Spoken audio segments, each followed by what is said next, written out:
Hi friends, welcome to my YouTube channel.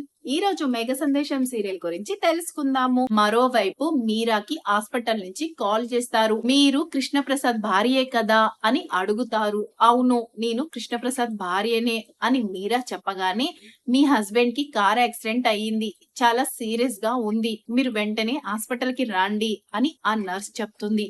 మీరేం మాట్లాడుతున్నారు, మా హస్బెండ్ కి యాక్సిడెంట్ కావటం ఏంటి అని మీరా అడుగుతుంది. అవన్నీ మాకు తెలీదు, మీరు వెంటనే హాస్పిటల్ కి రండి అని నర్స్ చెప్పేసి కాల్ కట్ చేస్తుంది. ఇటు తార, గగన్ ఇద్దరు పెళ్లి మండపం మీద కూర్చుంటారు. ఇంకా పూరి ఒక్కతే కూర్చుంటుంది. అన్నయ్య, ధ్రువ గారు ఇంకా రాలేదు, నాకెందుకో కంగారుగా ఉంది అని పూరి గగన్ కి చెప్తుంది. తారా, మీ అన్నయ్య ఎక్కడికి వెళ్ళాడు అని గగన్ తారాని అడుగుతాడు. అన్నయ్య ఎక్కడికి వెళ్ళలేదు గగన్ గారు, ఇక్కడే ఉండుంటాడు అని ఇన్ని చోట్లు తన అన్నని పిలుచుకుంటూ వెతుకుతూ ఉంటుంది. ఎక్కడ వాళ్ళన్న కనిపించడు. ఇంకా ధ్రువ కనిపించకపోయేసరికి మారువేషంలో ఉన్న భూమి తారాని ఒక ఆట ఆడుకుంటుంది. నేను మొదటి నుంచి చెప్తూనే ఉన్నాను, ఈ కొబ్బరి పీచుకి ఈ పెళ్లిళ్ళు జరగవే, గండం ఉంది, అరిష్టం ఉంది, వద్దే, పెళ్లి చేసుకోకే అని.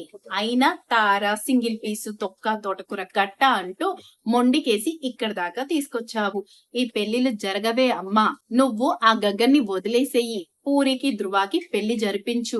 నువ్వంటే ఇష్టం లేని వాణ్ణి పెళ్లి చేసుకొని నువ్వేం సుఖపడతావే, ఈ పెళ్లి ఆపేసేయి, నీ అన్నకి ఆ పూరికి పెళ్లి జరిపించు అని మారువేషంలో ఉన్న భూమి అంటుంది.